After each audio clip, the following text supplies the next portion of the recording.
of integration in Lie theory. This is a Lie theory conference, so I want to tell you a little bit about things you know very well already. So actually, right. So if we have a Lie algebra, it's an algebraic gadget. It has a Lie bracket. And what does it mean to integrate it? What I'll mean by this term, and what people usually mean by this, is that we want to express this algebraic structure as a geometric structure, meaning we want a space such that just usual run-of-the-mill vector fields on that space represent this algebraic structure. So what we usually do is introduce a Lie group G, which is a space. It's a smooth manifold with a smooth map, which represents the multiplication.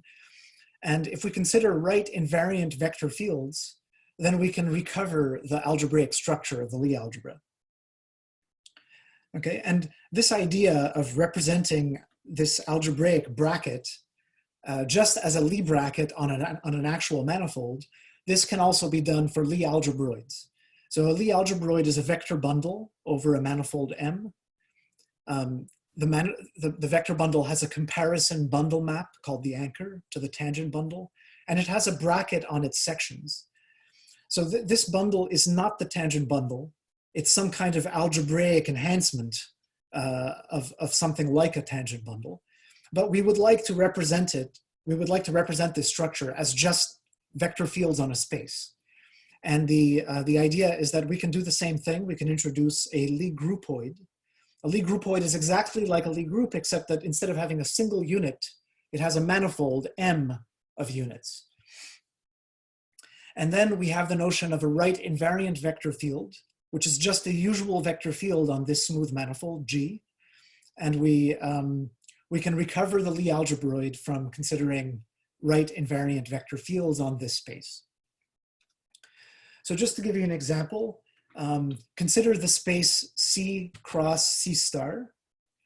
Okay, every point in C cross C star, Z lambda, I can think of it as an arrow which has source Z and target lambda applied to Z. So I can think of the points in C cross C star as being a groupoid consisting of arrows going from points of the complex line to itself. And what I've drawn a picture of C cross C star on the right-hand side. And you can see the red lines indicate the source map projecting down to the units, which are denoted by the yellow line. And then we have the target map, which are the blue curves. Okay, and so when we have a groupoid like this is a simple example of a Lie groupoid. It's an action groupoid of C star acting on C. The right invariant vector fields are vector fields which are tangent to the source fibers and which are invariant under right translation by the action of the groupoid. And right invariant vector fields, they look in these coordinates like multiples of lambda d by d lambda. So they have to be vertical. And they also have to be invariant, which means that they can only be multiplied by functions of the lambda z. So in other words, they have to be multiplied by functions pulled back by the target map. And so if we apply the target map and push these vector fields down to the base manifold, we obtain all vector fields of the form some function of x multiplied by x d by dx. And this is well known as the Lie algebroid called the logarithmic tangent bundle for the complex line where the divisor, where you require the sections to vanish, is the divisor at 0. So again, this logarithmic tangent bundle is not the tangent bundle. It's some kind of algebraic gadget, but we successfully interpret it as just run-of-the-mill vector fields on this two-dimensional space. That's the idea of integration of a Lie algebroid. Now, right. So on a Poisson manifold, pi is my Poisson structure. It was realized, decades ago that there is a natural Lie algebroid present. And that Lie algebroid is the cotangent bundle of the manifold. To see that in an easy way, you could consider not the cotangent bundle, but something isomorphic to it, which is the graph of the Poisson tensor viewed as a map from T star to T. I've written the graph here. So for every cotangent vector, you could just take the graph of the Poisson tensor, and that gives you a subbundle of T plus T star. And that subbundle, the graph of pi, is what's called a Dirac structure. There's a bracket on T plus T star, and this thing is involutive for this bracket.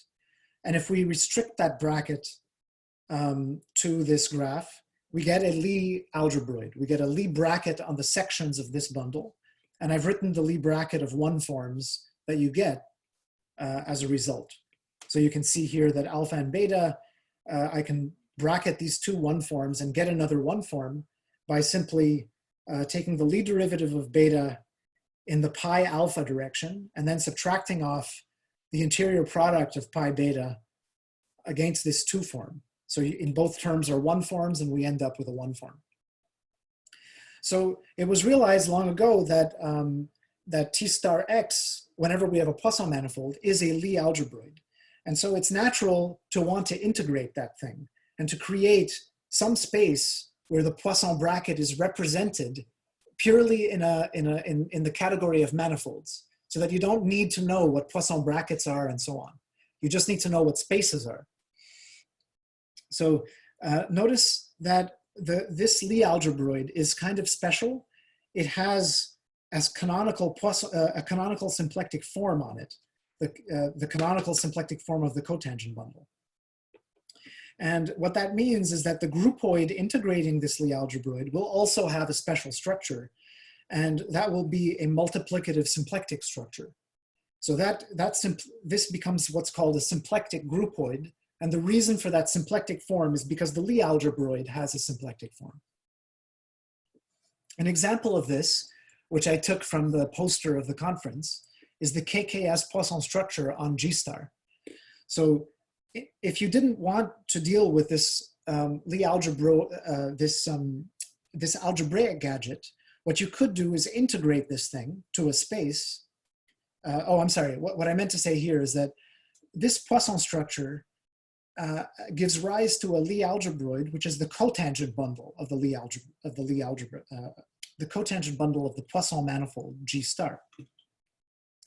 And this cotangent bundle, Lie algebroid, has an integration, which is the cotangent bundle of an integrating Lie group. So you need to choose some integration of the Lie algebra G and take its cotangent bundle. Then, if we have a point in the cotangent bundle, we could map it, project it to the dual of the Lie algebra, either by left translation to the identity or by right translation to the identity. And this gives us our red and blue foliations. This is a picture of T star of big G. And you can see that it maps to the dual of the Lie algebra by these maps. So this is the symplectic groupoid. The cotangent bundle of the group is obviously a symplectic manifold, and it is the symplectic groupoid integrating the Lie algebra, the Lie algebroid that I've drawn above. In fact, if you wanted to take the Poisson bracket of two functions on the dual of the Lie algebra, instead of using the formula on the poster for the conference, what you could do is pull these functions back by left translation so that they are functions on the cotangent bundle of the group. And then you could take the canonical Poisson bracket using the canonical symplectic form upstairs. So hopefully that is a good motivating example for symplectic groupoids. Now, a groupoid, so I just want to mention this because it connects very closely with topics which a lot of people in this conference might be interested in. So a groupoid, a Lie groupoid G over X naturally defines a differentiable stack. This is the quotient stack of X by the action of G. And it also defines a simplicial manifold, which we usually call BG. The kth simplices are the kth fiber product, the fiber product of K copies of the groupoid over the space X. These are the K composable arrows obtained from the Lie groupoid. So a Lie groupoid is a kind of the simplest case, it's the simplest way of representing a stack.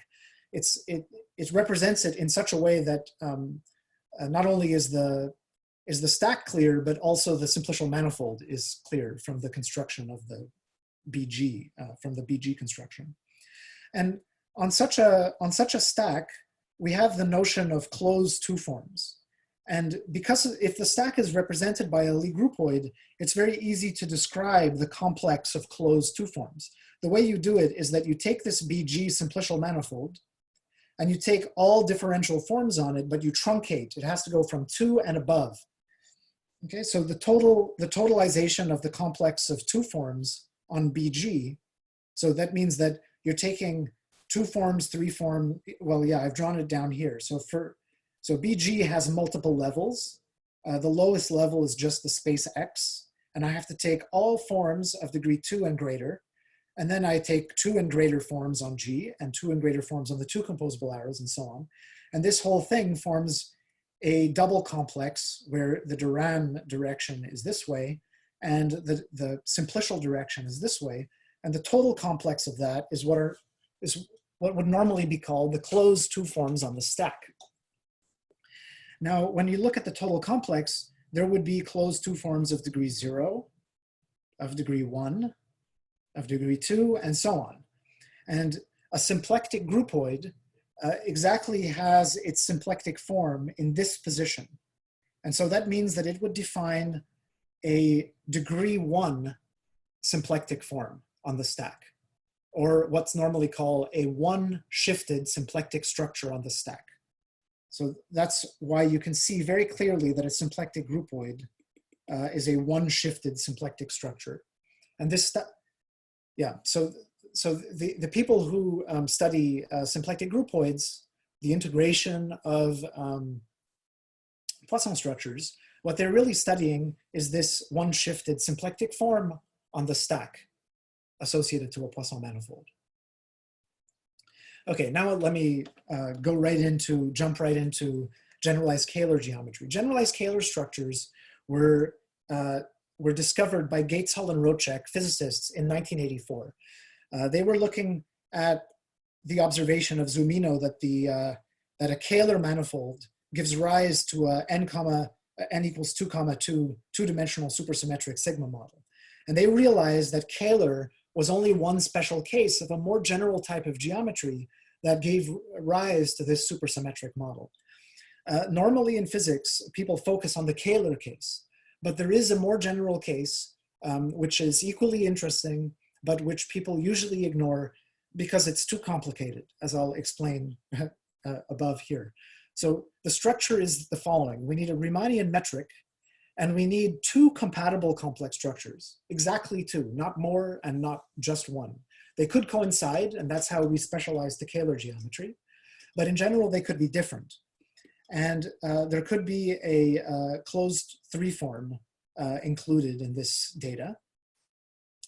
And the integrability condition, rather than to require that the Kahler forms omega plus and omega minus, the Kahler forms associated to these two complex structure, instead of requiring that they're closed, what we require is that they balance each other out in a sense, that the DC operator applied to them is equal. And DC is just the difference of del and del bar. You just need to be careful of which complex structure you're using the d bar operator of. So the DC plus of omega plus is balanced out by the DC minus of omega minus, and these three forms must be equal to this fixed three form, H, and this three form must be closed. So one of the immediately kind of intriguing aspects of this geometry is that it could be that the three form has a non-zero cohomology class.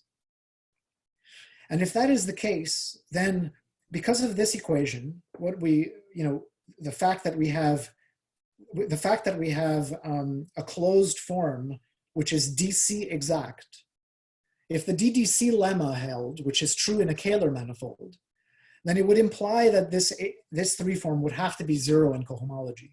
So this thing, which could definitely be non-zero in examples that we know of, this would contradict the DDC lemma, and that would imply that these manifolds, although they are complex manifolds, they could not be algebraic manifolds. They cannot admit Kahler structures.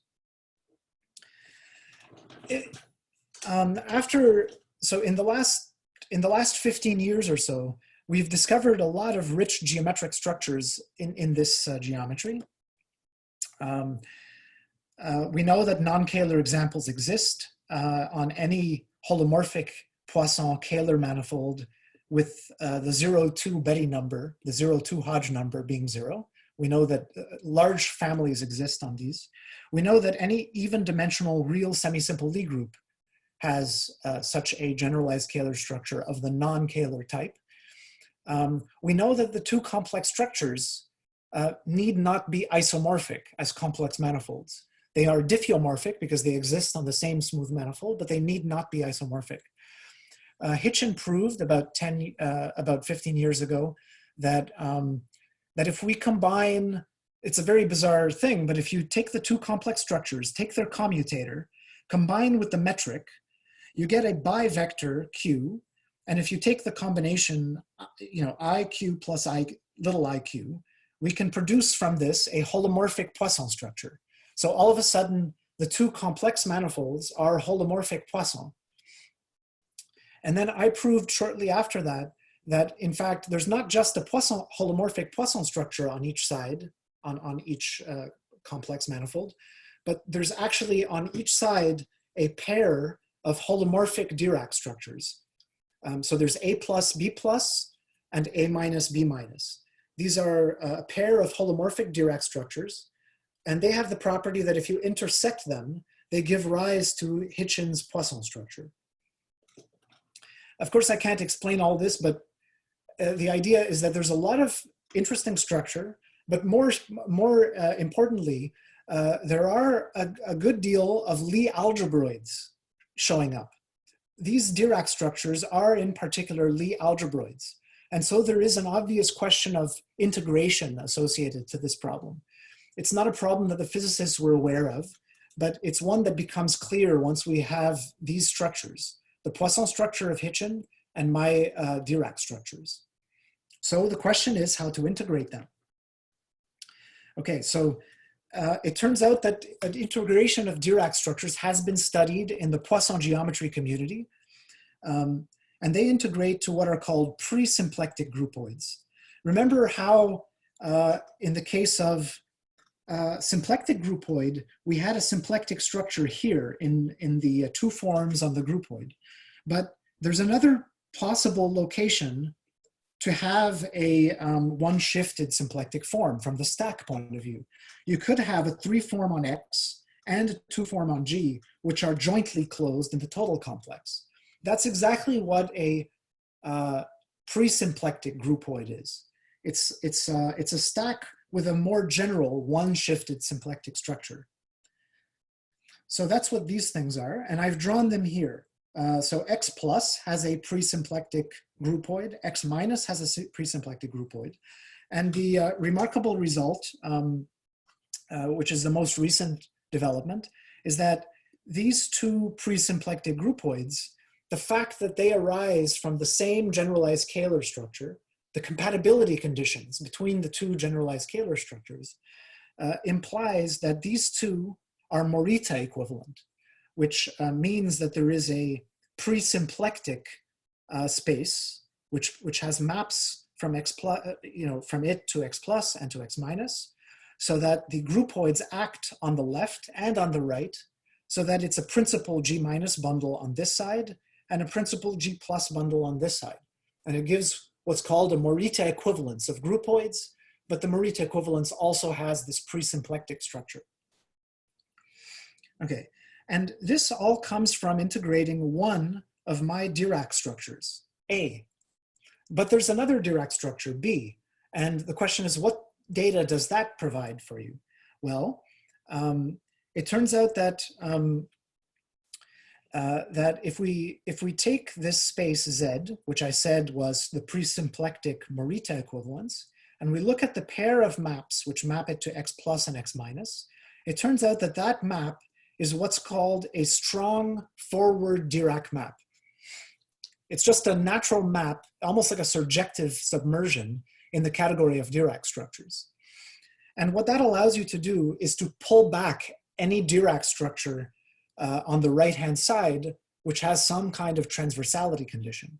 And it turns out that the B Dirac structures do satisfy that.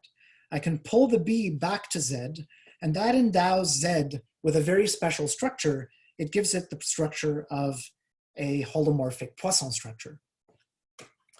And all right, so, and the same thing goes for the groupoids. So now these groupoids are not just, they're not just pre-symplectic groupoids, and this is not just a pre-symplectic Morita equivalence, but they're actually all holomorphic Poisson in a compatible way. So this is a Poisson groupoid acting, and this is a Poisson Morita equivalence. These Poisson groupoids are the groupoid version of Poisson Lie groups. They have been studied in the literature quite a lot, and recently Eckert Meinrenken has been doing a lot of classification studies on these Poisson groupoids, but they were, of course, they were pioneered, the study of them was pioneered by Weinstein and above all by Jianghua Lu. She's done the most work on classification of these Poisson groupoids. So far, we've encoded all holomorphic data underlying the generalized Kahler structure, but we know that generalized Kahler includes a Riemannian metric, so it can't all be holomorphic. There must be something that is non-holomorphic. And that non-holomorphic ingredient is what we call a C-infinity generalized complex brane bisection, which is this yellow cross-section of both of these fibration maps. It turns out that anytime you have a holomorphic Poisson manifold, you could view that as a generalized complex manifold. And there is such a notion of a generalized complex brane, which is basically a Lagrangian submanifold. So this submanifold is basically a Lagrangian. If you intersect it with any holomorphic symplectic leaf, you will get a Lagrangian submanifold for the imaginary part of the Poisson structure here. So this thing is exactly the ingredient required in order to recover the metric, and is the only non-holomorphic ingredient. Okay, so I wanted to end there, but I wanted to kind of mention how this relates to some work that I've been doing with my former student Francis Bischoff. So we looked at the special case where this Poisson Morita equivalence was actually a symplectic Morita equivalence. And in that case, this Lagrangian was just a Lagrangian. It wasn't a generalized complex brane. And the importance of this configuration is that we have a holomorphic symplectic manifold and we have a Lagrangian inside it. These, you could think of these as a pair of branes with respect to the A model of the imaginary part of the Poisson structure on Z. And once we have two branes, we should be able to take the homomorphism between these two branes. And that's what Gukov and Witten proposed as the geometric quantization of the symplectic manifold underlying this construction. And so what Francis and I are proposing is that the homomorphism between these two branes gives us a vector space. And that vector space should be the quantization of the generalized Kahler structure. In this picture, which is slightly more general, we have everything is holomorphic Poisson rather than being holomorphic symplectic. Nevertheless, it's still true that this is a space-filling brane, and this is a Lagrangian brane inside it. And we can consider the homomorphisms between them to get a vector space. And that vector space should be what we consider to be the geometric quantization of the generalized Kahler structure. So this is work in progress with Francis and with our joint collaborator, Maxime Zabzin. Okay, thanks for your attention.